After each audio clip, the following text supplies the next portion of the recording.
First time Leo படத்தில் கிட்டத்தட்ட ஒரு 1600 டான்ஸஸ் வச்சு எங்கே போச்சு, அவங்களுக்கு கரெக்டாக போச்சா, என்ன ஏது, எப்படி பிடிக்க முடியும், எப்படி செய்ய முடியும், இதுதான் என் வேலையா. நான் பாட்டு எடுப்பேனா, அங்கே இருக்கிற ஆர்டிஸ்ட்டை நான் சாட்டிஸ்ஃபை பண்ணுவேனா, அங்கே இருக்கிற டைரக்டரை திருப்தி பண்ணுவேனா, ப்ரொடியூசரை திருப்தி பண்ணுவேனா. ஒரு டான்ஸ் மாஸ்டர் பாட்டு எடுக்கிறேன்னா சாதாரண விஷயம் இல்லை. நான் போய் முதல்ல ப்ரொடியூசர் திருப்தி ஆகணும். திருப்தி ஆனால் தான் எனக்கு கிடைக்கும். எனக்கு தெரிஞ்சு இந்த 2 வருஷத்தில் எனக்கு தெரிஞ்சு யார் மேலேயும் நடவடிக்கை கூட நான் எடுத்ததில்லை.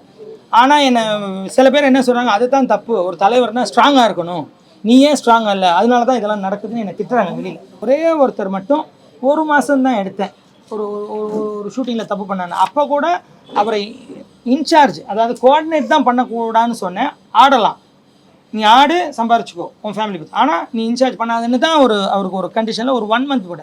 நல்லா இருக்கும்போது ஓகேங்க, நல்லா இருக்கும்போது அவங்க போயிடுறாங்க, ஜாலியாக இருக்காங்க, போகிறாங்க வராங்க. பிடிக்கலன்னும் போது ஒன்று வெளியில் வருது. டான்ஸ் பற்றி உங்களுக்கு தெரியும், ஒரு 35 அவ்வளோதான், 35-40க்கு மேலே கஷ்டம்.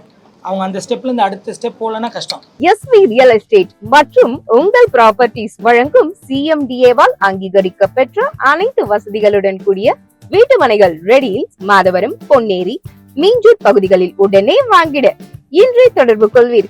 தொடர்பு கொள்ள வேண்டிய தொலைபேசி எண் 9791175755. வணக்கம், எல்லா பத்திரிகை நண்பர்களுக்கும் வணக்கம். எனக்கு தெரியல, இதுதான் எனக்கு ஃபர்ஸ்ட் டைம், ஆச்சரியமாக இருக்குது. அதிகமாக எங்கேயுமே என்னை பார்க்கவும் முடியாது, ஷூட்டிங் விட்டால் ஓடி போயிடுறாள் நான். சரி, இது ஃபஸ்ட் டைம்னால கொஞ்சம் நர்வஸாகவும் இருக்குது. இந்த சங்கத்துக்கு நான் 93ல் வந்தேன். 93ல் நான் வரும்போது, 93ல் நான் அந்த சங்கத்துக்கு முதல்ல டான்ஸராக வரும்போது நான் சாதாரண செருப்பு காலில் தான் வந்தேன். சாதாரண ஒரு பாட்டா செருப்பு, சாதாரண ஒரு பாட்டா செருப்பு. ஸோ முதல்ல நான் அந்த யூனியனுக்கு வரும்போது 93ல் சாதாரண செருப்போடு தான் இந்த யூனியனுக்கு வந்தேன். ஸோ இந்த யூனியனுக்கு காலடி வச்சதுக்கு அப்புறம்தான் கொஞ்சம் கொஞ்சமாக நான், உங்களுக்கு தெரியும், நான் ஒரு 6வது ரோல் ஆடி டான்ஸ் ஆடி, எங்கள் மாஸ்டர் தெரியும், ராஜசுந்தரம் பிரபுதேவா மாஸ்டர், எங்கள் மாஸ்டர் ராஜசுந்தரம் மாஸ்டர்.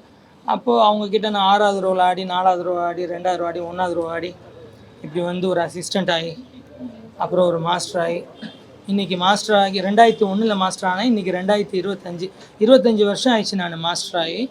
இந்த ஃபெப்ரவரியோட யாரோட இதுவும் இல்லை, நம்ம தனி தான். அப்போத்துலேருந்தே தனியாகவே இருந்துட்டோம், தனியாகவே வந்தோம், தனியாகவே தான் எல்லாமே, நம்ம வாழ்க்கை தனியாக தான். ஸோ இதுதான் சமீபத்தில் இந்த சங்கத்தோட விஷயங்கள் வந்து எப்போவுமே உங்களுக்கு தெரியும், டான்ஸஸும் சரி, டான்ஸ் மாஸ்டர்ஸும் சரி, எப்போவுமே ஒரு சங்கத்துக்குள்ளே தான் அவங்களோட எல்லாமே. அதாவது வெளியில் வராது. நாங்கள் அடிச்சுக்கிட்டாலும் சரி, எதுவாக இருந்தாலும் சரி, எங்களுக்குள்ள கருத்து வேறுபாடாக இருந்தாலும் சரி, அது என்றைக்கும் நாங்கள் வெளியில் கொண்டு போனதில்லை இது வரைக்கும். நாங்கள் இங்கே சண்டை போட்டுப்போம், மீட்டிங்கில் சண்டை நடக்கும், வழக்கமாக எல்லா சங்கம் மாதிரி தான் எங்கள் சங்கத்துலேயும் மீட்டிங்கில் சண்டை நடக்கும். ஜெயிச்சா ஒரு ஆப்போனண்ட் இருப்பாங்க. இப்போ எல்லா இடத்துலையும் ஒரு ஜெயிக்கிற டீம் இருக்கும், ஒரு ஆப்போனண்ட் இருப்பாங்க, அது வந்து சகஜம். ஸோ நம்ம சங்கத்துலேயும் எப்போவுமே அது ரெகுலர் தான். பட் இது வெளியில் போனதில்லை இது வரைக்கும். அது நம்ம சங்கத்துக்குள்ளே நடக்கும், நம்ம சங்கத்துக்குள்ளே சரி பண்ணிப்போம். இது வரைக்கும் நம்ம சங்கத்து விஷயங்கள் வெளியில் போனதில்லை. ஃபஸ்ட் டைம் இது வெளியில் கொண்டு போயிட்டாங்க, அதுதான் நடந்த விஷயங்கள். ஸோ அது ரொம்ப வருத்தமாக இருந்துச்சு. நேற்று கூட 1-2 நண்பர் வெளியில் இருந்தாங்க. நான் எங்கே தப்பிச்சு ஓடிடுவேன்னு நினச்சி நான் ஓடலாம் இல்லை, நாளைக்கு உங்களுக்கு கொடுக்குறேன்னு சொல்லிட்டு தான் போனேன். யார், வினோத்னு ஒருத்தர். அப்போ நான் இல்லை, நாளைக்கு நான் கொடுக்குறேன்னு தான் சொல்லிட்டு போனேன். ஸோ இதுதான் விஷயம், நம்ம சங்கத்து விஷயங்கள் இது வரைக்கும் வெளியில் போனதில்லை. இதுதான் ஃபஸ்ட் டைம் இந்த மாதிரி நேற்று நடந்தது. பட் இப்படி ஒன்று நடக்கும்னு சொல்லியிருந்தாலும் நம்ம ஏதாவது ஒரு ப்ரிப்பரேஷன் பண்ணியிருக்கலாம். பட் ஒன்றுமே இல்லை, திடீர்னு வந்துட்டாங்க. ஸோ அதனால தான் இன்றைக்கி மீட்டிங் கூட அவங்க கொடுத்த இடத்துல தான் நம்ம கொடுக்கணுன்ட்டு தான் இன்றைக்கி அதே இடத்துல வச்சோம். இல்லைன்னா நீங்கள் மட்டும் மேலே வச்சு ஏசி ரூமில் கொடுக்குறீங்க, நாங்களாம் இங்கே தானே கொடுத்தோன்னு சொல்லிட்டு போகிறாங்கன்னு தான் இங்கே அதையும் கொடுக்குறோம். இதுதான் நடந்த விஷயங்கள். இப்போது தள்ளுமுள்ளு ரீசெண்டாக நீங்கள் கேட்பீங்க, யாராவது கேட்குறீங்களா?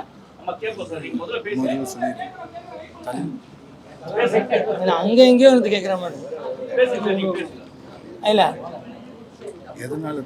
இல்லை, தள்ளுமுள்ளன்றது இப்போ நீங்கள் கேட்க போகிற முதல் கேள்வியாக தான் இருக்கும். அது ஒரு தள்ளுமுள்ளு நடந்தது உண்மைதான். அது என்னென்னா ஒரு கனடாவில் இருக்கார் அவர். நம்ம ஒரு டான்ஸ் மாஸ்டர் தான், பட் அவர் இங்கே பண்ணுறதில்ல. அவர் கனடா போய் செட்டில் ஆகிட்டார். அவர் மோர் தென் 25 இயர்ஸ் அங்கே தான் இருக்கார். அவர் கனடாவில் என்ஆர்ஐ கேட்கலான்னு சொன்னது. கனடாவில் என்ஆர்ஐ அவர் இப்போ என்ஆர்ஐ ஆகிட்டார். ஸோ அவரை வந்து இப்போ வெளியூரில் இருக்கிறவங்க ஒரு வாட்ஸ்அப்பில் வாய்ஸ் நோட் போடுங்கன்னு அவரை இன்சிஸ்ட் பண்ணி அவர் அங்கேருந்து வாய்ஸ் நோட் போடுவார். எப்படின்னா, அன்ஃபிட் பிரசிடெண்ட், அன்ஃபிட் தலைவர், நீங்கள் இதுக்கு லாய்க்கு இல்லை, நீங்கள் இங்கே இருக்கீங்க. ஏன்னா அன்ஃபிட்டுன்றது எனக்கு தெரிஞ்ச வரைக்கும் தகுதியற்றவர்னு நான் நினைக்கிறேன். அப்படி தானே? அப்போ தகுதியற்றவர்னும் போது எனக்கு அது பயங்கரமாக இதுவாகுது. ஏன்னா நான் எதில் தகுதி இல்லை எனக்கு தெரியல. அப்போது அவர் தகுதியற்ற பிரசிடெண்ட், அவர் எதுக்கு இங்கே, அவர் போக சொல்லுங்கள், அவர் யார் பிடிச்சிட்ருக்காங்க, இந்த மாதிரிலாம் அடிக்கடி எனக்கு வாய்ஸ் நோட் இருக்கும். உங்களுக்கு வேணும்னா நீங்கள் முடிச்சதுக்கப்புறம்னா கூட நான் எடுத்து தருவேன்லாம். அப்போது இந்த மாதிரி சொல்ல ஒரு நாள் அன்றைக்கி நான் இங்கே ரிஹர்சல் பண்ணிகிட்ருக்கேன். எப்போவுமே 93 வந்ததுலேருந்து என் ப்ராக்டிஸ் எல்லாமே இங்கே தான் பண்ணுறது. அப்போ இங்கே ரிஹர்சல் பண்ணிட்டுருக்கும்போது காலையில் இன்னொரு கமிட்டி மெம்பர்கிட்ட நான் சொல்லிட்டு இருந்தேன். அவர் இப்போ இல்லை, அங்கே இருக்கார் அவர். அப்போ அவர்கிட்ட நான் சொல்லிட்டு இருந்தேன், ஏன் இந்த மாதிரி பேசுகிறாங்க, என்னடா இந்த மாதிரி பேசுகிறாங்களே ஏன் அப்படின்னு. அவர்கிட்ட கேளுங்கண்ணா. ஒரு 1/2 hourல அவர் இங்கே இருக்கார். நம்ம கமிட்டி வச்சுருக்கோம், கமிட்டியில் தான் கூப்பிட்டு பேசலாம்னு நினச்சோம். அவர் 1/2 hourல இங்கே இருக்கார். சரி, நானும் அவர்கிட்ட கேட்டேன். அன்றைக்கி பார்த்து என் டாக்டர் இங்கே வந்திருக்கா. அவர் காலேஜ் லீவ் விட்டாங்க. அப்போ அவளும் இங்கே வந்திருக்கா என் ரிஹர்சல் பார்க்க. சரி, இங்கே வாசல்லே ஆர்கியூமெண்ட் நடக்குதுன்ட்டு தான் நான் தான் வெளியில் போய் பேசலாம் வாங்கன்னு வெளியில் போட்டு போய் பேசுகிறேன். வெளியில் ஒரு 20 minutes தான் சும்மா ஆர்கியூமெண்ட் போயிட்டுருக்கு. அப்போது 1-2 தகாத வார்த்தைகள் பேசும்போது யாராக இருந்தாலும் கொஞ்சம் இதுவாகும். அப்போது கழுத்தை பிடிச்சி தள்ளுன்னு சொல்கிறதெல்லாம் இல்லை, தள்ளலை.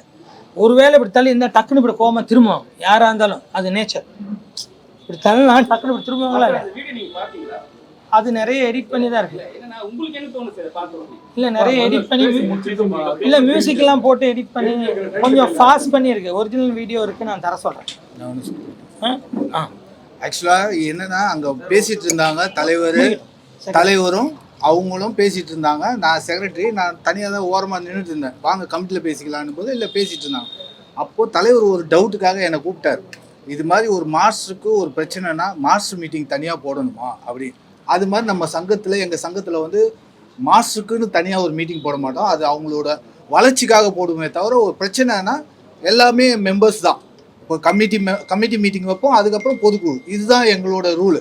அதில் வந்து மாஸ்டர் மீட்டிங்கில் தான் நான் பேசுவேன் அப்படின்னு சொன்னார். அப்போ நான் சொன்னேன், அது மாதிரி ரூல் கிடையாதுங்க. அப்போ அவர் என்னை வந்து ஒரு தகாத வார்த்தையில் பேசி சட்டையை பிடிச்சார். பிடிக்கும்போது நான் அதை ஸ்ட்ரகிள் பண்ணுறேன், பிடிக்காதீங்க தட்டி விடுறதுக்கு பண்ணும்போது தான் தலைவர் வந்து அது தட்டுறார் அவரை. அதை தான் இவங்க வந்து, அதாவது இந்த பேச்சுவார்த்தை முத்தி போய் தகாத வார்த்தைகள் பேசி இவரை நாக்க கடிக்க, இவரை சட்டையை பிடிச்சி இழுக்க, நான் அவரை பிடிச்சி தள்ளிவிட, அவர் தள்ளிவிட்டவர் இப்படி போனார். அதுக்கப்புறம் அவர் என்ன இது பண்ண வர, அப்புறம் ஏன் கூட இருக்காங்க அவர் ஒரு தள்ளு முள்ளாச்சு. அவர் கௌரிசன். அப்போ அன்னைக்கு இவர் இவர் ஹாஸ்பிட்டலில் போய் அந்த ஓபி சர்டிஃபிகேட்டை வாங்கி வச்சார் அன்னை டேட்டில். இது டேட் என்ன டேட்டில் நடந்துச்சுன்னா மார்ச் 13, கரெக்டா? மார்ச் 13ஆம் தேதி நடந்தது. இது ஓபி சீட்டும் இருக்குது என்கிட்ட. இதுதான் அந்த ஓபி சீட். ஏன்னா என் கையை பிடிச்சி ட்விஸ்ட் பண்ணாரு. அப்போ இந்த இடம் வந்து அந்த ஜவ்வு கொஞ்சம் இதுவாகிடுச்சு. அப்போ வந்து நான் ஆட்டோவில் போய் கவர்மெண்ட்டில் போய் ஓபி சீட்டு வாங்கிட்டு அதையும் வச்சுருக்கோம். நாங்கள் இது வரைக்கும் யாருக்கும் கம்ப்ளைண்ட் பண்ணல. ஆனால் நாங்கள் எதுவுமே கம்ப்ளைண்ட் பண்ணல. ஏன்னா அவர் ஒரு கெனடியன் என்ஆர்ஐன்னு வேறு சொல்கிறாரு, கனடான்னு வேறு சொல்கிறாரு. சரி, எதுக்கு கம்ப்ளைண்ட் பண்ணால் அவர் போகிறதெல்லாம் பிரச்சனையாகுமேனு நாங்கள் இதை கம்ப்ளைண்ட் பண்ணல, இதை அப்படியே விட்டுட்டோம். பட் இது என்னென்னா, அப்படின்னா அந்த டைம்லேயே இவர் போயிருக்கணும். அந்த டைம்லேயே போய் கம்ப்ளைண்ட் பண்ணியிருந்து ஏதோ ஒன்று பண்ணியிருக்கணும். அப்போல்லாம் எதுவுமே பண்ணலை. அவர் எந்த கம்ப்ளைண்ட்டும் பண்ணல, எதுவும் பண்ணல. இன்றைக்கி மார்ச் போய் ஏப்ரல், மே, இது ஜூன் ஆகிடுச்சு. இப்போ ஏன் வருதுன்னா, இப்போ ஏதாவது ஒன்று கிடைக்குமான்னு சில பேர் காத்துக்கிட்டு இருப்பாங்க. அது கிடச்சோன்னே அதை வச்சு ஒரு ஆதாயம் தேடிக்கிட்டு வராங்க. இதுதான் உண்மை, ஃபேக்ட் இதுதான். ஏன்னா இந்த சங்கத்தில் நான் கடந்த ஒரு ஃபஸ்ட்டு ஒரு 2 வருஷம், இப்போ ஒரு 2 வருஷம், ஒரு 4 வருஷமாக நான் தான் இருக்கேன். இந்த சங்கத்தில் நிறைய கேளுங்க, இந்த சங்கத்தில் நிறைய முடிக்க முடியாத விஷயங்கள்லாம் பெண்டிங்லேயே இருந்துச்சு. இந்த பில்டிங்கோட அப்ரூவல்லேருந்து அது ரொம்ப நாளாக முடிக்க முடியாமல் இருந்துச்சு. ஏன்னா ரொம்ப வருஷமாக அது அப்ரூவலே இல்லாமல் இருந்துச்சு. அப்போ கோர்ட் நோட்டீஸ் எல்லாம் கூட வந்துச்சு. ஸோ அந்த அப்ரூவல் விஷயத்தையும் நம்ம வந்து தான் முடித்தோம். அதுக்கப்புறம் இங்கே மெட்ரோ வாட்டருன்றது இல்லவே இல்லை. 32 வருஷமாக இல்லவே இல்லை. அதுவும் இவ்வளோ வருஷம் நிர்வாகம் நடத்துனாங்க. நமக்கு லாரியில் வந்து தான் தண்ணி இறங்கும். ஸோ அதையும் நம்ம வந்து மெட்ரோ வாட்டரை எடுத்து கனெக்ட் பண்ணியாச்சு. அதே மாதிரி அரக்கோணம் லேண்ட் ஒன்று நம்ம மெம்பர்ஸ்க்காக வாங்கி மெம்பர்ஸ்க்கு ஒரு 1000 ஸ்கொயர் ஃபீட் கொடுக்கலாம், ஃப்ரீயாக கொடுக்கலான்னு கிட்டத்தட்ட எந்த வருஷம் வாங்கினது? அது 2007. அப்போ 2007 வாங்கினதில் அதுவும் அப்ரூவல் கிடைக்காம இருந்துச்சு. டிடிசி அப்ரூவல் அதுவும் நம்மளால் முடிஞ்ச ஹெல்ப் பண்ணி வச்சு ஆளுங்களை வச்சு பண்ணிட்டோம். நம்ம டீம் பண்ணிட்டோம்.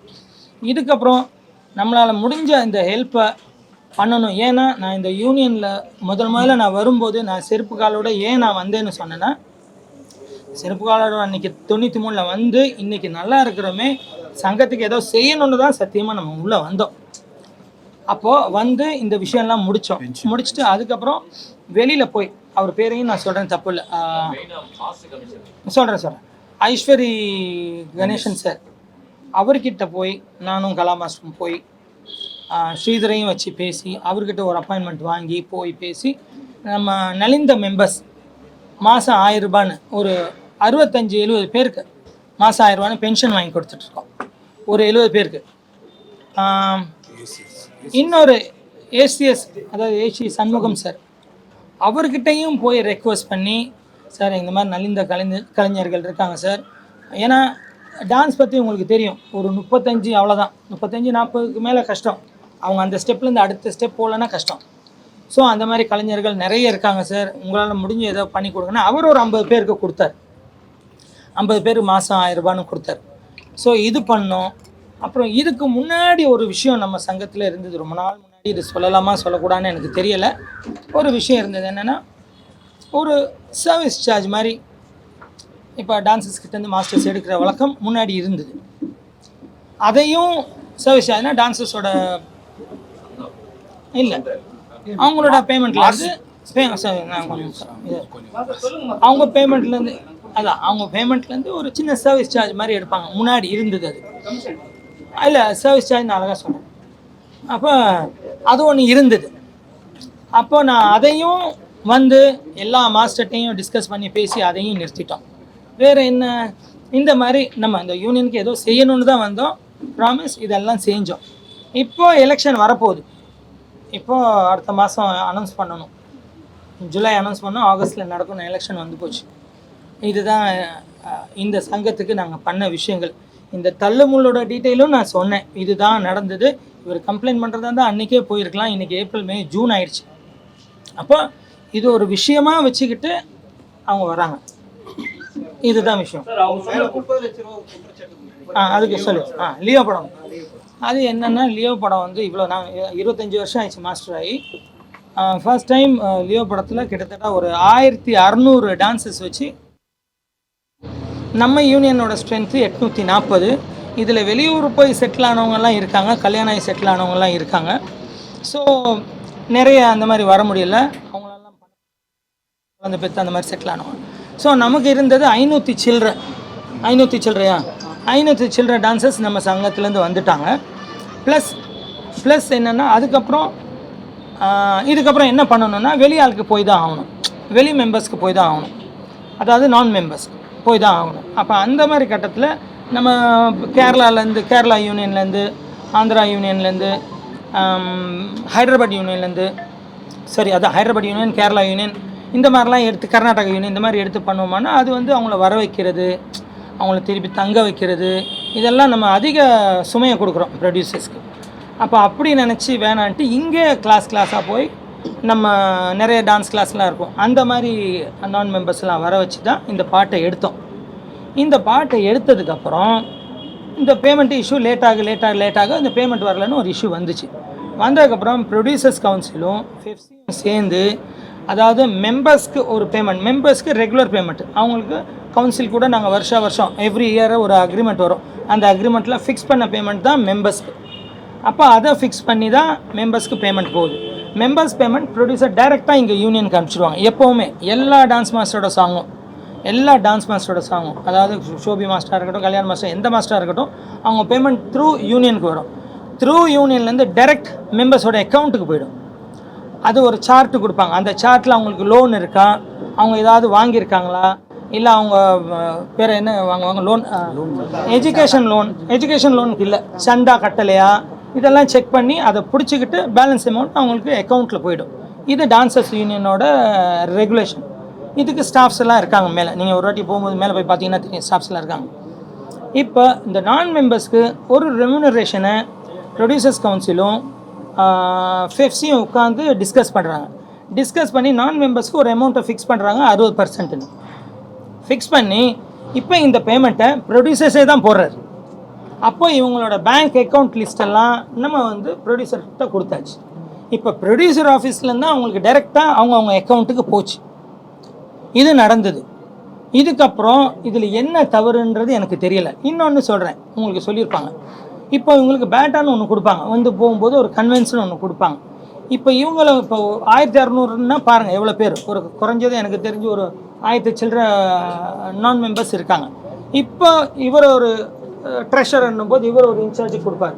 இவர் என்ன போவார், அவங்கவுங்களை கூப்பிட்டு வந்தவங்களுக்கெல்லாம் பிரித்து கொடுத்துருவார். அவங்க என்ன பண்ணுவாங்க, 50 இன்சார்ஜ் கிட்ட இருக்காங்க. அவங்க என்ன பண்ணுவாங்க, அவ்வளோ பேருக்கும் கொடுத்து வவுச்சரை கொடுத்து முடியாது, அதனால 50 பேர் கிட்ட கொடுத்துருவாங்க, ஸ்ப்ரெட் பண்ணி எல்லாருக்கும் கொடுப்பாங்க. வவுச்சரை கொடுத்து அவங்ககிட்ட சைன் வாங்கி கொடுத்துரு, இந்த காசை கொடுத்துருன்றாங்க. இதுக்கப்புறம் நம்ம அது எங்கே போச்சு, அவங்களுக்கு கரெக்டாக போச்சா, என்ன ஏது, எப்படி பிடிக்க முடியும், எப்படி செய்ய முடியும், இதுதான் என் வேலையா. நான் பாட்டு எடுப்பேனா, அங்கே இருக்கிற ஆர்டிஸ்ட்டை நான் சாட்டிஸ்ஃபை பண்ணுவேன்னா, அங்கே இருக்கிற டைரக்டரை திருப்தி பண்ணுவேன்னா, ப்ரொடியூசரை திருப்தி பண்ணுவேன்னா, ஒரு டான்ஸ் மாஸ்டர் பாட்டு எடுக்கிறேன்னா சாதாரண விஷயம் இல்லை. நான் போய் முதல்ல ப்ரொடியூசர் திருப்தி ஆனால் தான் எனக்கு கிடைக்கும். ரெண்டாவது கேமராமேன் திருப்தி ஆகணும், அவர் திருப்தி ஆனால் தான் கரெக்டாக ஷார்ட் வைப்பாங்க. மூணாவது டைரக்டரும் சாட்டிஸ்ஃபைட் ஆகணும். அவர் சாட்டிஸ்ஃபைட் ஆனால் அடுத்த படத்துக்கு என்ன கூப்பிடாரு, இல்லை அவரு கூப்பிட மாட்டார். இதையும் மீறி அங்கே ஆடுற ஒரு ஹீரோ திருப்தி ஆகணும்.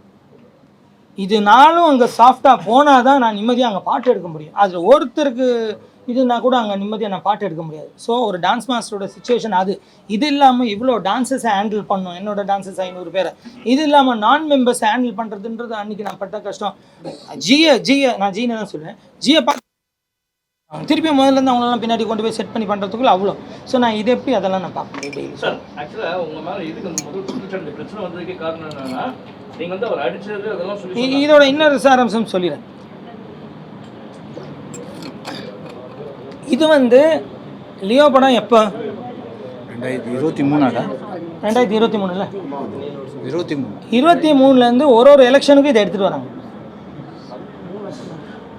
அதுக்கு முன்னாடியே நான் தான் ஜெயித்தேன், இதை சொல்லியும் நான் தான் ஜெயித்தேன். நடுவில் பிரச்சனை பண்ணி ஒரு வாக்கெடுப்பு எடுத்து இதே பிரச்சனை தான் ஃபெஃப்சி கொண்டு போய் ஒரு 10 மாதம் முன்னாடி இதே பிரச்சனை தான் ஃபெஃப்சிக்கு போய் அங்கேயும் பிரச்சனையாகி ஃபெஃப்சியில் என்ன சொன்னாங்க, சரி இந்த பிரச்சனையை விடுங்க, நான் பார்த்துக்கிறேன், என்கிட்ட கம்ப்ளைண்டாக எடுத்துருவாங்க, நான் பார்த்துக்கிறேன், நான் ஃபேஸ் பண்ணிக்கிறேன் சொல்லி இதோட அங்கே ஒரு வாக்கெடுப்பு எடுத்து பொதுமக்களை எல்லாத்தையும் கூப்பிட்டு அங்கே ஒரு வாக்கெடுப்பு எடுத்து அங்கேயும் நான் தான் ஜெயிச்சேன். ஸோ அவரும் சொல்லிட்டாங்க, இதெல்லாம் நாங்கள் பார்த்துக்குறோம், நீங்கள் ஒழுங்காக நிர்வாகத்தை நடத்துங்க. திருப்பியும் இந்த எலெக்ஷன் வரும்போது இதுதான் வருது. இப்போ கேளுங்க சார். அவர் வச்ச குற்றச்சாட்டு என்னன்னா, வந்து கம்ப்ளைண்ட் கொடுத்த நீங்கள் வந்து ஏன் கம்ப்ளைண்ட் கொடுக்குன்னு சொன்னீங்க. அவர் வந்து அன்றைக்கே வந்து உங்கள் ஆஃபீஸ் நிர்வாகத்தில் வந்து கம்ப்ளைண்ட் கொடுத்தாராம், அதுக்கான ஆக்ஷன் எடுக்கணும்னு பெப்சியில் போய் செல்வமணி கிட்டே கொடுத்துருக்காரு. செல்வமணியும் வந்து ஆக்ஷன், அவங்க கொடுத்த ஸ்டேட்மெண்ட், செல்வமணியும் ஆக்ஷன் எடுக்கல, இவங்க வந்து ஹேண்ட் அண்ட் க்ளோவாக தான் இருக்கிறாங்க அப்படின்னு சொல்லி சொன்னாங்க. இதில் வந்து செந்தில்ன்றவர் தடுக்கிறதுக்கு வந்து உங்களை தடுக்காம அவரை பிடிச்சினாரா நீங்க அடிச்சதா, இப்படிதான் ஒரு ஸ்டேட்மெண்ட்டே எடுத்து கொடுத்துருக்காங்க. இல்லை, அதில் நிறைய முரண்பாடு இருக்குது அந்த ஸ்டேட்மெண்ட்டில். பெப்சியில் அவர் கொடுக்கல, எங்ககிட்ட கொடுத்தது உண்மை. அவர் வந்து உடனே போயிட்டார், எங்கே கனடா போயிட்டார். இந்த இன்சிடென்ட் முடிச்சு 2 நாளில் கனடா போயிட்டார். 2 நாள் எத்தனை நாள், ஒரு வாரம் இருந்தார். ஒரு வாரம் இருந்து கனடா போயிட்டார். அந்த ஒரு வாரத்தில் இப்போ சங்கத்தில் நாங்கள் ஒரு குழு போடணும், ஒரு மீட்டிங் போடணுன்னா இப்போ நான் முதல்ல ஃப்ரீயாக இருக்கணும், நான் ஷூட்டிங் இல்லாமல் இருக்கணும். எல்லா சங்கத்துலேயும் ஒரு பொதுவான விதி என்னென்னா, இப்போ எல்லாருமே என்ன பண்ணுவோம், ஃப்ரீயாக இருக்கும்போது இந்த வேலை சங்கத்து வேலையெல்லாம் செய்வோம். ஃப்ரீயானா அதுக்குன்னு சங்கத்து வேலையை விடுறது இல்லை, சங்கத்தில் இவங்க எல்லாம் பார்த்துப்பாங்க. முக்கியமான விஷயம்னா தலைவர் கேட்பாங்க, இது ஓகே பண்ணலாமா, ஓகே பண்ணக்கூடாதா, இப்படி தான் ஒரு சங்கம் நடக்கும். அந்த டைமில் நம்மளும் ஃப்ரீயாக இல்லை. இதுக்கப்புறம் ஒரு பொதுக்குழு போட்டோம், நம்ம போட்டு அவர் வர சொன்னால் அவர் கனடா போயிட்டார். இதுக்கு முன்னாடியே அவருக்கு நாங்கள் கமிட்டிக்கு வர சொன்னோம் விளக்கம் கொடுக்க சொல்லி. அவர் அதுக்கு தான் சொன்னார் மாஸ்டர்ஸ் மீட்டிங் போடுங்கன்னு. அந்த இதில் சொல்லுங்கள். இல்ல அதுதான் கேட்டேன். இல்லை அவர் சொன்னதில் நிறைய முரண்பாடு. நீங்க வீடியோ என்கிட்ட நீங்க தெளிவா சொல்றீங்க. ஆமாம். அந்த வீடியோ பார்க்கும்போது உங்களுக்கு என்ன தோணுச்சு, உங்க கூட இருக்கவங்களுக்கு என்ன தோணுச்சு? இப்போ உங்களுக்கு என்ன தோணுச்சு? இல்லை இல்லை எனக்கு வந்து நான் சொல்ற விஷயம் நான் சொன்னா இல்லை அவங்க இல்லை பரவாயில்லையா? இல்லை இல்லை அது என்னென்னா அது நம்ம யூனியனில் பேசி பழக்கம், வேற ஒன்றும் இல்லை. அது என்னென்னா உங்களோட மெம்பர்ஸே வந்து கொந்தளிக்கிறது அது காரணம் முக்கிய காரணம் அதான். இல்லை அந்த வீடியோ இல்லை மெம்பர்ஸ் நிறைய பேர் கொந்தளிக்கல. இல்ல சார் இப்ப பாத்தீங்களா எவ்வளவு பேர் இருந்தாங்க? அவங்க சைடு வந்தாங்க, நம்ம சைடு வந்தாங்க, அதுதான் பிரச்சனையே. அந்த வீடியோ பார்த்த வரையும் உங்க சுரேஷ் பாபு அடிச்சோம் இல்ல இடக்க கூட நீங்க பேசுறீங்கல்ல அந்த வீடியோ தான் போஸ்ட் பண்ணி நீங்க ஃபுல்லா பார்க்கல, நீங்க பிகினிங் மட்டும் தான் பார்த்துருக்கீங்க. நான் சொல்லிடுறேன் வெளியில இருக்க வீடியோ நாங்க பார்த்தாச்சு. ஃபுல்லா பார்த்தாச்சு சரிங்களா? நீங்க கூட்டின ஒரு வீடியோ பார்த்தாச்சு, நீங்க வெளியே வர வீடியோ பார்த்தாச்சு. எங்களுக்கு என்ன தோணுதுன்னா சார் நடந்திருக்க வாய்ப்பு உண்டு. நீங்க நான் தான் சொன்னேனே தள்ளுமுள்ளு நடந்துச்சுன்னு சொன்னேன், நான் இல்லைன்னு சொல்லல. தள்ளுமுள்ளு உங்களுக்குள்ள நடந்தா பரவாயில்ல சார். நேத்து வீடியோ எடுக்க வந்த நம்ம கேமராமேனே கேமரா வச்சு ஒரு அந்த அந்த ஆதாரம் என்கிட்ட இருக்கு சார். சார். ஒருமையில நான் பேசுறாங்க கேட்டேன். சார். ஒருமையில பேசுறாங்க. கேமரால மதன் வச்சு போட்டுறோம் நாங்க. யாரு சொன்னாரு? யாரு மதன் ஏன்னா ஒரு பத்திரிகையாளரே நீங்க சொன்னீங்க உங்க சங்கத்துள்ள இருக்கிற சொல்லக்கூடாது. நான் அதுக்கப்புறம் சொன்னேன் எல்லாத்தையும் உள்ள வச்சு எடுக்க சொல்லுங்கன்னு. சார் அவர் தவறா சொல்லியிருப்பார் சார். என்னத்துக்காக சொல்லியிருப்பாருன்னா இது சங்கத்துக்குள்ள மீடியா வந்தது இல்ல, அதனால நீங்க வராதீங்கிறதுக்காக சொல்ல வந்திருப்பாரு. நீங்க சொல்றது கண்டிப்பா சார். சார் அவர் கேட்டிருந்தாருன்னா சொல்லியிருந்தா தயவு செய்து நாங்க சாரி கேட்டுக்கிறோம். அவமரியாதை பண்றதுக்காக கேட்கல. இவர் தான் அவரே சார் வணக்கம். அவர் சொன்னது ரொம்ப தவறு. ஏன்னா நேற்று நான் தான் வந்து உள்ள பர்மிஷன் இல்லை, தயவு செய்து வெளியே வந்து நீங்க மீடியா எடுத்து சொல்ற வந்து மிச்சபடி ஒரு விஷயம் நான் யாருமே அவர் சொன்ன மாதிரி நான் சொல்லக்கூடாது. இல்ல சார் சார் நீங்க தான் காட்டுங்க சார், நீங்க தான் காட்டுங்க சார். ஆனா சரி ஓகே ஒரு நிமிஷம், நானும் தான் வெளியே வந்தேன், நானும் தான் ரிக்வெஸ்ட் பண்ணேன். ஆனா என்னை தள்ளி விட்டு எல்லாம் உள்ள வந்தாங்க. நான் முடிச்சிடறேன். ஏன்னா ப்ரெஸ்ஸோட இது என்ன ஏதுன்றது இவங்களுக்கு அது தெரியாது. ஏன்னா நான் 30 வருஷமாக அங்கே இருக்கேன். நான் தெரியும் ஒரு ப்ரோக்ராம் அட்டன் பண்ணுறது, ஒரு ப்ரோக்ராம் வர்றது, நீங்கள் எவ்வளோ பேர் காலிலேருந்து காத்துட்ருக்கீங்க, வெயிட் பண்ணிகிட்ருக்கீங்க, லேட் ஆகும்போதெல்லாம் உங்கள் ஃபீல் என்ன, சாப்பிடாம கொள்ளாமல் எல்லாமே எனக்கு தெரியும். இவங்களுக்கு அது அந்தளவுக்கு தெரியாது. டான்சர்ஸ் எப்போவுமே இதுக்குள்ளே வந்ததில்லை. அவங்க ஒரு கூட்டமாக வருவாங்க, ஆடுவாங்க, போவாங்க, அவ்வளோதான். அவங்க ஒரு கூட்டமாக வருவாங்க, ஆடுவாங்க, போவாங்க. ஸோ அவ்வளோதான் அவங்களுக்கு தெரியும். ஸோ நேற்று நடந்ததை சொல்கிறாங்க. ஆனால் மேலே வந்தாங்க, நான் அப்படி செய்யக்கூடாது, முதல்ல அவங்களெல்லாம் உள்ள வர வைங்க, பேச வைங்கன்னு சொல்லி தான் அனுப்பிச்சேன். அதுக்கப்புறம் இல்ல அந்த ஒருத்தர் சொன்னதை வேணாலும் நான் சாரி சொல்லிக்க, உங்ககிட்ட மன்னிப்பு கேட்க சொல்லிக்கிறேன். மன்னிப்பு கேட்கறது சொல்லக்கூடாது, கையை வைக்க கூடாது. ரெண்டாவது அவர் கையை வச்சு கேமரா ஒரு தள்ளுவார். இல்ல தள்ளக்கூடாது. அவர் நான் இருக்கு அவர் கேமரா எடுக்கணும், எடுத்தோன்னே கேமரா இல்ல தள்ளக்கூடாது. நான் சொல்றேன், அதை நான் கண்டிக்கிறேன். நான் போகும்போது கூட கார் ஏறும்போது கூட 3 கேமரா வச்சு நின்னாங்க. நான் திருப்பியும் வெளியில் இறங்கி நான் நாளைக்கு தரேன்னு சொல்லிட்டு தான் போனேன். ஏன்னா அது மரியாதை இல்லை, எனக்கு தெரியும். அது ஏன்னா எனக்கு தெரியும். ஸோ அதனால அது மரியாதை இல்லைன்னு நான் கார்லேருந்து இறங்கி இங்கே ஒரு கேமரா இருந்துச்சு, அங்கே 2 பேர் 3 பேர்ட்டையும் சொன்னேன், நான் போகலை, நாளைக்கு கரெக்டாக நான் தருவேன்னு சொல்லிட்டு தான் போனேன். அதுதான் முறையும் கூட. அப்படி பண்ணக்கூடாது. அதுக்கு நான் வருத்தத்தை தெரிவிச்சிடுவோம், எல்லாத்துக்கிட்டே நான் வருத்தத்தை தெரிவிச்சுக்கிறேன். அப்படி பண்ணக்கூடாது. இனிமேல் நீங்கள் என்ன இருந்தாலும் இனிமேல் அடிக்கடி வர வேண்டியிருக்கும்னு நினைக்கிறேன். அப்போ என்ன வருவீங்க, இனிமேல் அது நடக்காது உங்களுக்கு. ஓகே. போலீஸ் கம்ப்ளைண்ட் ஒன்று கொடுத்ததா சொன்னாரு. உங்களை போலீஸ் ஸ்டேஷன்ல இருந்து இல்ல போலீஸ் டிசி ஆபீஸ்ல கொடுத்ததா நேத்து வந்து அந்த பேட்டி இல்ல அப்படி கொடுத்திருந்தா வரும் சார். இன்னும் வரல சார். கொடுத்திருந்தா வரும். அந்த நம்பர் மாரி மேல பாலியல் குற்றச்சாட்டு வழக்கும். ஆமா மேல இதுவரைக்கும் நடவடிக்கை எடுக்கணும் ஒரு குற்றச்சாட்டு இருக்கு. அதுக்கு என்ன பதில் சொல்றீங்க? அவங்க குற்றச்சாட்டு எப்படி சார் வச்சாங்க? அது எனக்கு தெரியும். குற்றச்சாட்டு எப்படி வச்சாங்க? ஒரு கம்ப்ளைண்டாக கொடுக்கணும்ல. சரி, யாராவது ஒரு பொண்ணை தொட்டா அந்த பொண்ணு ஒரு கம்ப்ளைண்ட் கொடுக்கணுமா இல்லையா? கரெக்டா இல்லையா? இப்போ ஒரு பொண்ணு, அதாவது மாரி என்ன அவர் மேலே ஒரு குற்றச்சாட்டு இருக்குது, அதுவும் பாலியல் குற்றச்சாட்டுன்னு சொல்கிறாங்க. இப்போ நான் அதுக்கு பதில் கேட்குறேன். அவர் மேலே குற்றச்சாட்டு இருக்குன்னு ஒரு வாய்ஸ் நோட்டை வச்சு சொல்கிறாங்க. ஒரு கம்ப்ளைண்டாக ஏன் இல்லை? இது நான் தலைவராக இருக்கும்போது தான் வந்துச்சு. அதே அங்கே இருக்கிற இப்போ என் கூட இருந்த செக்ரட்டரி தான் அங்கே இருக்கார். இது சினிமாவில் சகஜம், மொத்தமாகவே சகஜம் தான். இங்கே இருப்பாங்க, திடீர்னு நாளைக்கு அங்கே இருப்பாங்க, அது தெரியல. ஸோ அப்படி தான் இதுவும். அந்த செக்ரட்டரி இப்போ அங்கே இருக்கார். அவர் தான் முதல்ல சொன்னார். அப்போ நான் என்ன சொன்னேன், கம்ப்ளைண்டாக எனக்கு எடுத்துகிட்டு வந்து கொடு, இது உண்மைன்னா நானே தூக்கி வெளில அனுப்புகிறேன்னு ஆச்சா. ஒன்று. இப்போது இன்னொரு கூட நேற்று சொல்கிறாங்க, யாராவது ஒருத்தரை எனக்கு வந்து கம்ப்ளைண்ட் கொடுக்க சொல்லுங்க, சங்கத்தில் வந்து ஒரு கம்ப்ளைண்ட் கொடுக்க சொல்லுங்க, இல்லாத போதாவது வந்து ஒரு லெட்டரையாவது போட்டு போக சொல்லுங்க, யாருன்னு அவங்கள வந்து நேரில் வந்து சொல்ல சொல்லுங்க. நேரில் வந்து கம்ப்ளைண்ட் கொடுத்துன்னு, அதாவது ஒரு ஒரு வாய்ஸ் நோட்டு பிடிக்கல.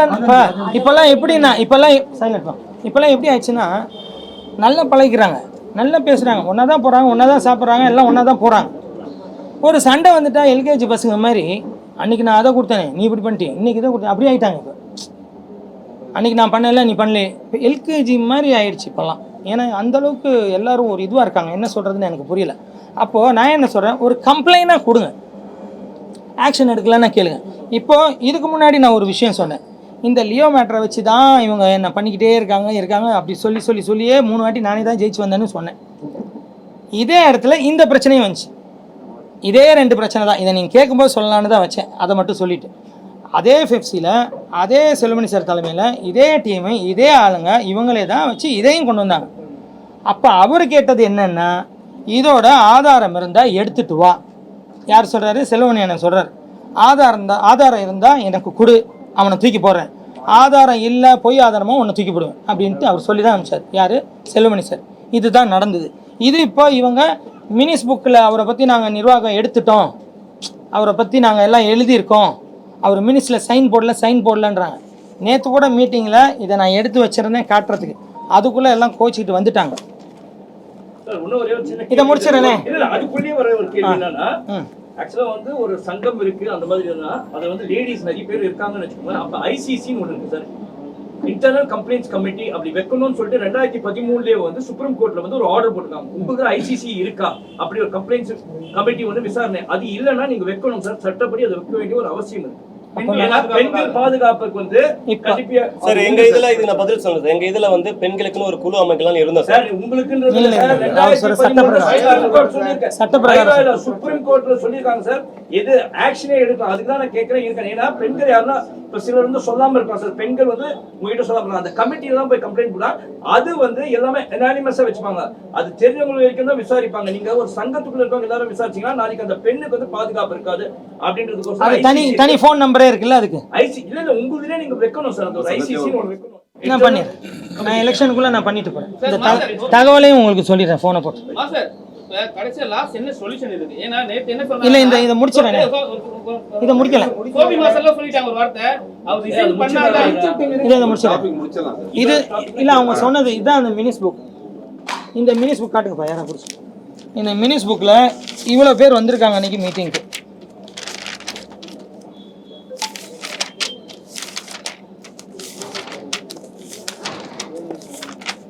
இதெல்லாம் வந்தவங்களோட சைன் இதுதான் இது வரைக்கும். இப்போது இந்த மினிஸ் புக்கை அவங்க எழுதவே இல்லை, நான் ஏன் சைன் பண்ணல? இப்போது இதை திருப்பி ஏதாவது வந்ததுக்கப்புறம் எழுதிட போகிறாங்கன்னு தான் நான் ஒன்று எழுதி வச்சதில்லை. இதை எழுதாமல் விட்டுட்டீங்க, அதனால இதை திருப்பி யாரும் திருத்தி எழுத முடியாதுன்னு நாங்கள் எழுதி சைன் பண்ணி வச்சுருக்கோம். இந்த கமிட்டி அது நிறைய நடக்கும் தெரியும்ல சங்கத்துக்குள்ள. எலெக்ஷன் வந்து போனதுக்கப்புறம் திருப்பி ஒன்று நடக்கும்.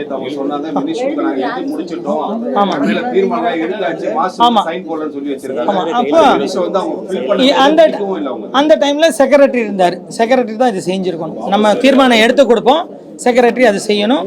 அதுக்கப்புறம் எனக்கு படிச்சு காட்டணும், நான் படிச்சு காட்டினதுக்கு அப்புறம் சரியா அதை நான் சைன் பண்ணணும். இதுதான் ஒரு சங்கத்தோட.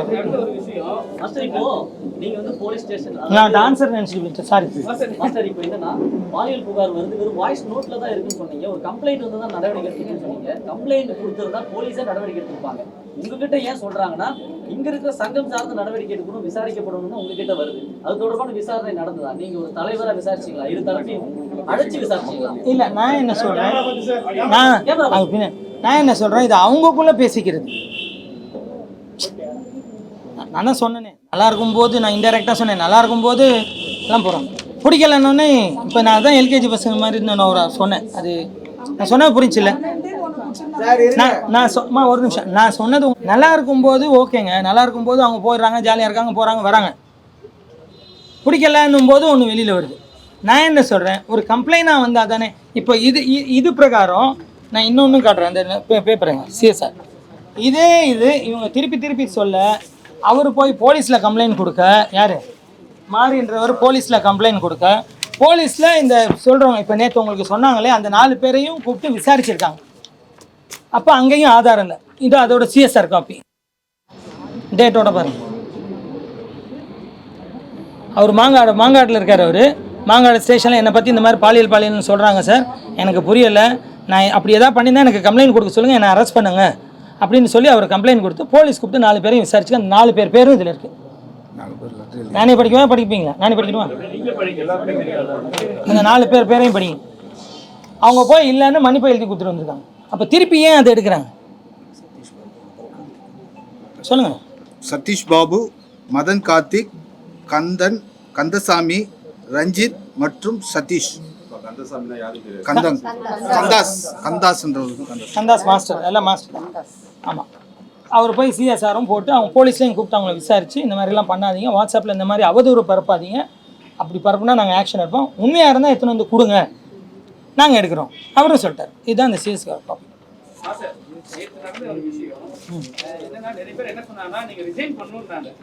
அதுதான் அதான் சார் நான் சொல்லிடுறேன், நீங்க ரிசைன் பண்ணணும், அப்பதான் இந்த சங்கம் நல்லா இருக்கும்னாங்க. அதுக்கப்புறம் என்ன சொன்னாங்கன்னா, இது மாதிரி நிறைய குற்றச்சாட்டுகள் இருக்கு, ஒரு தனி மனிதனை போயிட்டு 4 பேர் சேர்ந்து எப்படி அடிக்கலாம், சரிங்களா? அதுக்கப்புறம் என்ன ஒரு வார்த்தை சொன்னாங்கன்னா, இவர் வந்து அராஜகம் பண்றாங்க, எங்களை வந்து உள்ள கூட விட மாட்டாங்க. உங்களோட கருத்து என்ன? இது சொல்யூஷன் என்ன? நான் யாரையும் உள்ள விட மாட்டேன்னே சொல்லு. நேற்று கூட இந்த ஹாலை திறந்து விடுங்க, எல்லாம் உட்காடுறாங்க, திறந்து விட்டேன். அப்புறம் எல்லாத்துக்கும் ஜூஸ் வாங்கி கொடுக்க சொன்னேன். அதான் எல்லாத்துக்கும் ஜூஸ் வாங்கி கொடுக்க, மாமா ஒரு நிமிஷம், எல்லாத்துக்கும் ஜூஸ் வாங்கி கொடுக்க சொன்னேன். அது ஜூஸ் எல்லாம் சாப்பிட்டாங்க. அப்புறம் நான் எப்படி இது அவங்க யூனியன், இது அவங்க யூனியன், நான் சொல்ல முடியாது. இன்னைக்கு நான் இருப்பேன், நாளைக்கு வேற ஆள் இருப்பாங்க. எனக்கு நான் தப்பு பண்ணா நாளைக்கு எனக்கு அது நேரிடும். நான் அது பர்சனலா சொன்னேன், அது பர்சனலா. நான் ரிசைன் பண்றேன்னு சொல்ல. இந்த மக்கள் எல்லாம் குரூப்ல சண்டை போட்டுட்டு இருக்காங்க, அதை சொல்லியிருக்க மாட்டாங்க. இந்த மக்கள் எல்லாம் குரூப்ல சண்டை 2 டீமா பிரிஞ்சிடுச்சு. 2 டீமா பிரிஞ்சு இந்த மக்கள்லாம் சண்டை நடந்துட்டு இருக்கு. இப்போ என்ன ஆயிடுச்சு, இந்த மக்களுக்கு ஒரு ஒத்துமை வேணும். நாளைக்கு இந்த மக்கள் எப்படி ஒருத்தர் மூஞ்ச ஒருத்தர் பார்ப்பாங்க.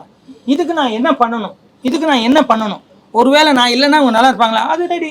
ஏன்னா எனக்கு இது வரைக்கும் நான் சொல்றேன், சல்லி பைஸ். என் காரை கேட்டிங்கன்னா, இப்போ எவ்வளோப்பா அதுக்கு வாய் இருந்தா, எப்போ காருக்கு எவ்வளோப்பா டீசலாக இருக்கும் சொல்லுப்பா, அதுக்கு வாய் இருந்தால் அது கிட்டத்தட்ட 5 லட்ச ரூபா மேலே தான் சொல்லும். அவ்வளோ வேலைக்காக அந்த வண்டி ஓடி இருக்கு. அப்போது எனக்கு இல்லை, எனக்கு வேணான்னா கூட ஒன்றும் இல்லை, நான் பாட்டில் என் வேலையை பார்த்துருப்பேன். இன்னைக்கு காலைல கூட ஒரு ஹீரோ ஃபோன் பண்ணி என்னை திட்டுறாரு, உங்களுக்கு ஏன் இந்த வேலை வந்துருங்கன்னு, உங்களுக்கு ஏன் சகோ இந்த வேலை வந்துருங்க சகோ, வேண்டாம் எதுக்கு. எனக்கு உண்மையிலே தெரியாது. இது வந்து பர்சனலாக பேசுகிறேன் சார். இல்லை சார், எலெக்ஷன் அனௌன்ஸ் பண்ணுறேன் சார், எலெக்ஷன் அனௌன்ஸ் பண்ண போகிறேன். நீங்கள் பேசி எல்லாம் டிஸ்கஸ் பண்ணியாச்சு தலைமை இதில். நாங்கள் எலெக்ஷன் அனௌன்ஸ் பண்ணுறோம், நிற்கட்டும், எலெக்ஷனில் நில்லுங்க, வாங்க செய்யுங்கன்னு தானே நான் சொல்கிறேன். அவங்கக்கிட்ட நேரடியாகவே சொல்லிட்டேன். இல்லை சார், நான் நிற்க மாட்டேன் சார். நான் அது பர்சனலாக நான் ஒன்று சொல்லட்டுமா? இவங்ககிட்ட நான் என்ன சொல்லிட்டு இருக்கேன் கேளுங்க. இப்போ என்னப்பா சொல்லிட்டு இருக்கேன்?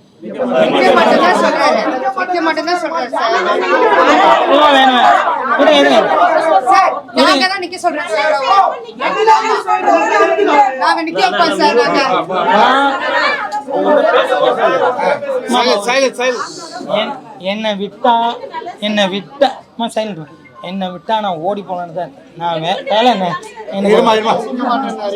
இப்ப எல்லாரும் என்ன, நீங்க மட்டும் போறேன்னு சொல்லாதீங்கன்னு சொல்லி தான் என்ன கூப்பிட்டு வந்தாங்க. அதனால ஒரு நிமிஷம் அதாவது நான் என்ன சொல்றேன், ஒரு 2 குரூப் ஆயிடுச்சு. அந்த 2 குரூப் வேணாம். நாளைக்கு எப்படி உங்க ஒருத்தர் முகத்தை ஒருத்தர் பார்த்துப்பாங்கன்ற சங்கடம் தான் எனக்கு. பட் எனக்கு இல்லை, என்னை விட்டீங்கன்னா நான் அடுத்த கட்ட நகர்வு எனக்கு இருக்கு. நான் அதில் காலை வச்சுக்கிட்டு போகவும் முடியாமல் திருப்பி வர முடியாமல் வச்சா போகணும். அந்த அடுத்த கட்ட நகர்வுக்கு நான் தேடிட்டு இருக்கேன், நான் அது போகணும். ஸோ அதுதான் நான் ஒரு 2 வருஷம் கேப் எடுத்துக்கலான்னு பார்க்கலாம்.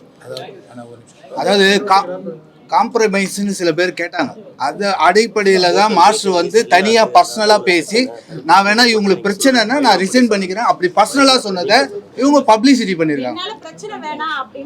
பிரச்சனை வேணாம், நான் ஒதுங்கிறேன்னு தான் சொன்னேன். இன்னொரு விஷயம் சைலண்ட்டுமா, இன்னொரு விஷயம் என்னன்னா, இப்போ அவங்க ஒரு மீட்டிங் போட்டாங்க.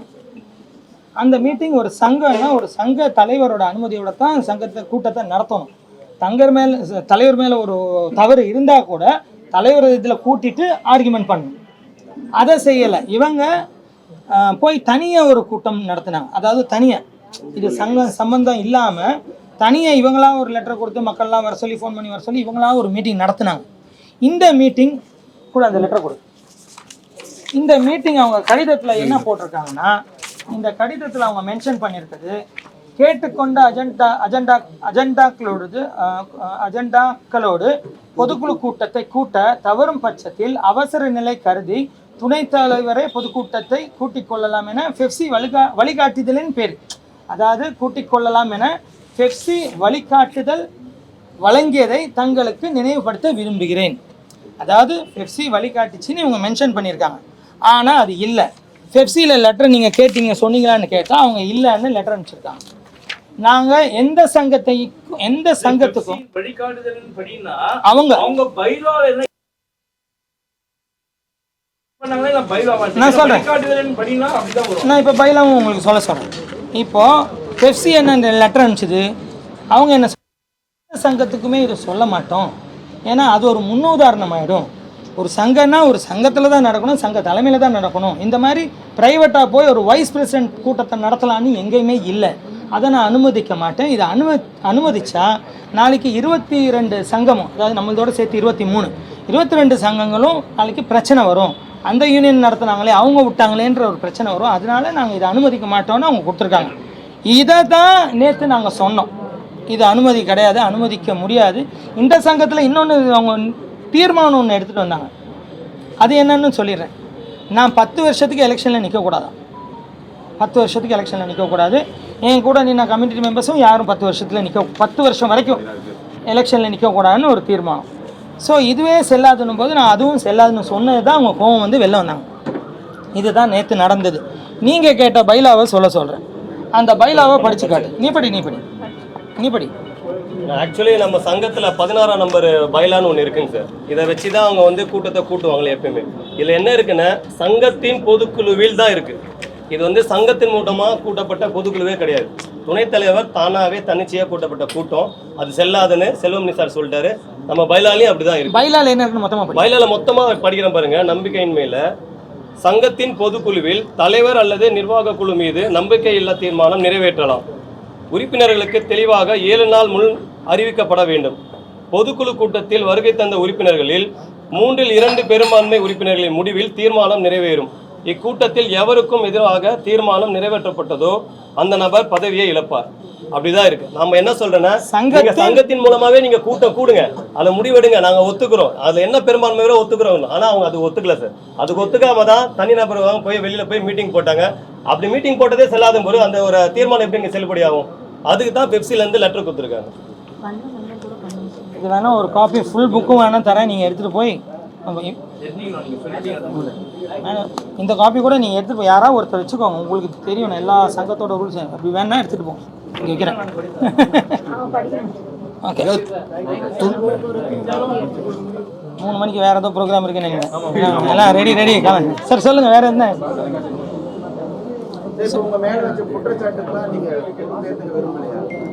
இல்லை, எனக்கு தெரிஞ்சு இங்கே பாருங்க, நான் ஒருத்தரை எனக்கு தெரிஞ்சு இந்த 2 வருஷத்தில் எனக்கு தெரிஞ்சு யார் மேலேயும் நடவடிக்கை கூட நான் எடுத்ததில்லை.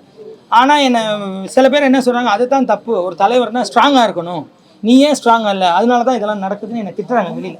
ஆனால் நான் ஸ்ட்ராங்காக இல்லை. நான் ஒருத்தனை வேலை செய்யக்கூடாதுன்னு சொன்னால் நான் என்ன யோசிக்கிறேன்னு சொல்லுங்கள். நான் யார் மேலேயும் நடவடிக்கை இல்லை. ஒரே ஒருத்தர் மட்டும் 1 மாதம்தான் எடுத்தேன். ஒரு ஷூட்டிங்கில் தப்பு பண்ணாங்க. அப்போ கூட அவரை இன்சார்ஜ், அதாவது கோஆர்டினேட் தான் பண்ணக்கூடாதுன்னு சொன்னேன். ஆடலாம், நீ ஆடு, சம்பாரிச்சுக்கோ உன் ஃபேமிலி பற்றி, ஆனால் நீ இன்சார்ஜ் பண்ணாதுன்னு தான் அவருக்கு ஒரு கண்டிஷனில் ஒரு 1 மந்த் கூட. பட் நான் யாரையும் தண்டிக்க மாட்டேன், அவங்கள சஸ்பெண்ட் பண்ண மாட்டேன். ஏன்னா அவன் வேலையை நிறுத்தினா 1 மாதம் 2 மாதம் அவன் இல்லை, அவன் குடும்பமும் கஷ்டப்படும், அவன் பிள்ளையும் கஷ்டப்படும். அவங்க சாபத்தெல்லாம் வேறு நான் எடுத்துகிட்டு போகணுமா, இவனை கட்டிக்கிட்டது இல்லாமல் அவங்க சாபத்தையும் நம்ம எடுத்துகிட்டு போகணுமான்னு நான் அவ்வளோ டீப்பாக யோசிப்பேன். ஒருத்தனை நான் அடித்தா கூட, நான் அன்றைக்கி தொட்டது கூட நான் வருத்தப்பட்டேன். தள்ளு முள்ள ஆச்சுன்னு நான் இப்படி பண்ணேன்னு சொன்னேன்ல, அதுக்கு கூட வருத்தப்பட்டேன். ஏன்னா நம்ம இன்றைக்கி இவ்வளோ தான் நம்ம யோசிக்கிறோம், நம்ம டீப்பாக யோசிக்கிறதுல. ஏன்னா ஒரு தாய், ஒரு அம்மா வந்து எந்த பிள்ளையும் அடி வாங்குறத விரும்பாது. அவர் அம்மாவுக்கு தெரிஞ்சிச்சுன்னா அவன் எவ்வளோ ஃபீல் பண்ணுவான், எவ்வளோ வயிறு எறிவா. என்னடா என் பிள்ளைய அடிச்சிட்டானே நான் கூட ஃபீல் பண்ணுவாங்களா இல்லையா? அது யாருக்கு வந்து சேரும், எனக்கு சேரும். நான் அதையும் யோசிப்பேன். அப்போது அந்த தாய் விட்டு கொடுக்க மாட்டாங்க. அதே தான் ஒரு மனைவியும். என் புருஷனை அடிச்சிட்டாங்கன்னா விட்டுருவாங்களா, விட்டு கொடுப்பாங்களா, தாங்குவாங்களான்ற நான் அதெல்லாம் கூட யோசிப்பேன். யோசிச்சதான் யாரையும் தண்டிக்கலை. நான் சத்தியம் இதுதான். நான் அவ்வளோ ஒரு விஷயம் நான் பண்ணுறேன்னா எல்லாத்தையும் நான் யோசிச்சு தான் பண்ணுவேன். அது எப்படி சொல்கிறது தெரில, எனக்குள்ளே அது இருக்குது, எனக்கு தெரில. ஸோ அவ்வளோ யோசித்து நான் பண்ணுவேன். ஆனால் என்னை திட்டுறாங்க, நீ இப்போ எல்லாமே என்னை திட்டுவாங்க, நீ பாவம் பார்த்தா இப்படி இருக்குது. பேச நானே சொல்லிட்டேன். இல்லை இல்லை நீங்கள் இல்லை, அதுதான் இங்கே நடக்கிற விஷயங்கள். வேற ஏதாவது இருந்தால் கேளுங்க, சொல்கிறேன். ஏன்னா இப்போ ஒரு ஜெயிக்கிற அணி இருந்தால் ஒரு தோக்குற அணி இருக்கும், ஒரு தோக்குற அணி இருந்தால் ஒரு ஜெயிக்கிற அணி இருக்கும். இது நான் ஆரம்பத்திலே சொன்னேன். எப்போ ஜெயிச்ச அணியை தோக்குற அணிக்கு பிடிக்காது. ஒருவேளை அவங்க சில இதுக்கெல்லாம் நான் ஒத்து வந்திருந்தா எனக்கு பிடிக்கும். என்றைக்குமே சில இதுக்கெல்லாம் நம்ம ஒத்து வரலன்னா உங்களுக்கு பிடிக்காம தான் போகும். சில விஷயங்களுக்கு நான் ஒத்து வரலன்னா பிடிக்காம தான் போகும். நான் எல்லாத்துக்கும் ஒத்து போயிருந்தா நான் நல்லவனாக இருந்திருப்பேன் இன்னும். ஆனால் அதெல்லாம் வேண்டாம். உறுப்பினர்கள் பக்கமா இவரு சார் அடுத்து அவங்க சைடு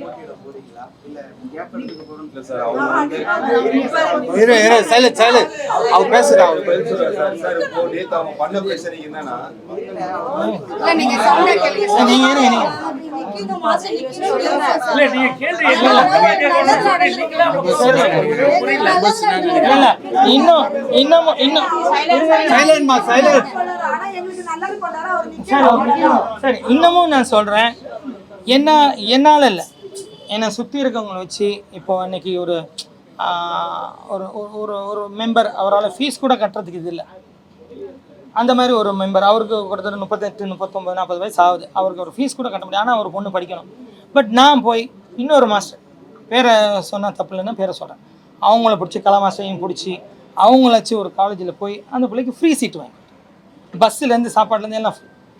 இந்த மாதிரி என்னால் முடிஞ்சதை சிலதை நம்ம பண்ணிக்கிட்டு தான் இருக்கோம். அதாவது இந்த யூனியனுக்கு நான் முதல்ல எப்படி வந்தேன்னா அதை மறக்கக்கூடாது. இன்றைக்கி வரைக்கும் அந்த ரிஹர்சல் ஹால் போகும்போது நான் செருப்பு இல்லாமல் தான் ஆடுவேன். ஆனால் இன்றைக்கி பசங்களாம் ஷூவோட தான் ஆடுறாங்க. பட் நான் இல்லை, நான் வெறுங்கால தான் ஆடுவேன். ஸோ அந்த மாதிரி சில விஷயங்கள் நம்ம பண்ணிகிட்ருக்கோம். ஒருவேளை இது பிடிக்காதனாலையா என்ன ஏதுன்றது எனக்கு புரியலை. இவர் கேட்ட கேள்விக்கு பதில் சொல்லிடு. அதாவது இல்ல நான் சொல்றேன்,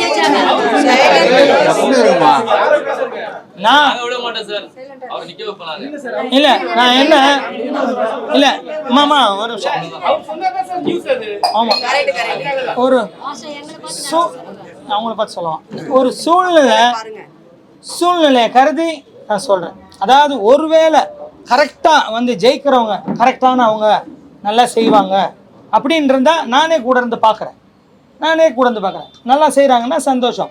ஒருவேளை அவங்களுக்கு எதுவும் உதவி வேணா கூட நானே கூட இருந்து பண்ணுறேன்ற. ஓகேவா? அவங்களுக்கு என்ன இவங்கள பார்க்க முடியல, ஒரு முக்கியமான ஒரு அரசியல் கூட யாரோ ஏதோ பார்க்கணும் கொள்ளனா கூட நான் அதுக்கு உதவி பண்ணுறேன், நான் இருந்து செய்கிறேன்.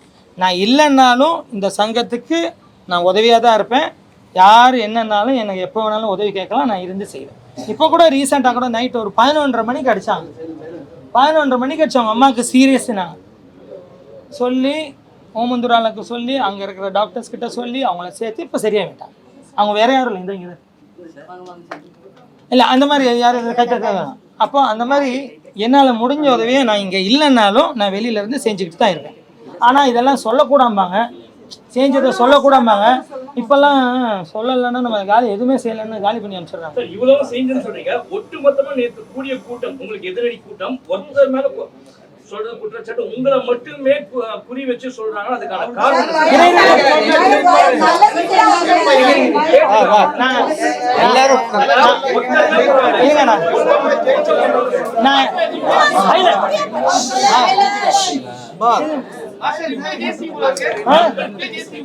இல்ல சார், நான் தான் இப்ப சொல்லிட்டேனே, யாரு நல்ல செய்யறவங்க வந்தாங்கன்னு இன்டைரக்டா சொல்லிட்டேனே. நான் இன்டைரக்ட் இல்ல, நீங்க யாரும் கவனிக்கலையா? இல்ல, நான் இன்டைரக்டா சொன்னேன். நல்லா செய்யறவங்க வந்தா நான் கூட இருந்து துணையா இருப்பேன்றேன். நீங்க போட்டி போறீங்களா இல்லையா? அப்படி நல்லா செய்யறவங்க வரலன்னா நீங்களே நிப்பீங்களா? ஆமா.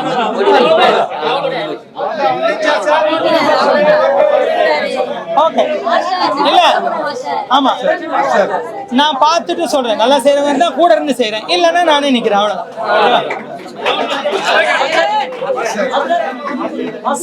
தலைவர் சொல்லிட்டாரு. இப்போ நீங்க வந்து தலைவரா இருக்கிறீங்களா இல்ல பதவி விலக போறீங்களா? இல்ல. எலெக்ஷன் நடக்கிற பட்சத்துல எப்ப நடக்கும்? இல்ல, இப்போ என்னன்னா எலெக்ஷன்னா நான் ஜூலை எண்டில் தான் நான் சொல்லி ஆகஸ்ட்டில் தான் செய்யணும். ஆனால் நான் இந்த கொஞ்சம் ஒரு மிஸ் அண்டர்ஸ்டாண்டிங் இருக்கனால கொஞ்சம் சீக்கிரமாகவே வச்சுட்டு போகிறேன் எலெக்ஷன். அதை நான் மெயின் சம்மேளனத்தில் பேசி எலெக்ஷனை நான் சீக்கிரமாகவே வச்சுறேன். எதுக்கு இந்த பிரச்சனை? ஏன்னா போயிட்டாங்க, அப்படியே இப்போ வெளியில் போயிடுச்சு. அது இல்லை, அது இருக்கக்கூடாது இனிமேல்னா நான் அதை சீக்கிரம் வச்சா தான் பெட்டர். ஆமாம், இதை பிரியக்கூடாதுன்னு நினைக்கிறேன், அதனால தான் சீக்கிரம் வைக்கிறேன். தலைவர் வந்து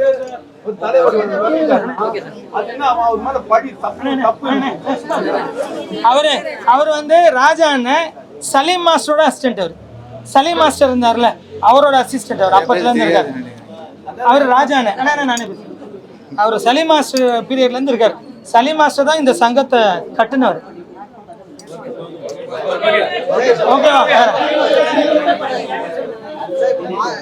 அவ்வளவுதானே? Okay, thank you. முன்னாள் தலைவர் மேல ஆதாரத்தோட கம்ப்ளைண்ட் வந்தா என்ன, ஆதாரத்தோட வந்தா என்னன்னா அப்போ நாங்கள் ஆக்ஷன் எடுப்போம் சார். ஆல்ரெடி இது போலீஸ்க்கே போயிடுச்சு, இங்க நம்ம எடுக்க தேவையில்ல. போலீஸ் போனால் அவரே ஆக்ஷன் எடுத்துருவாங்க. அதான் ஒன்று. Okay, thank you so much. நன்றி, வணக்கம்.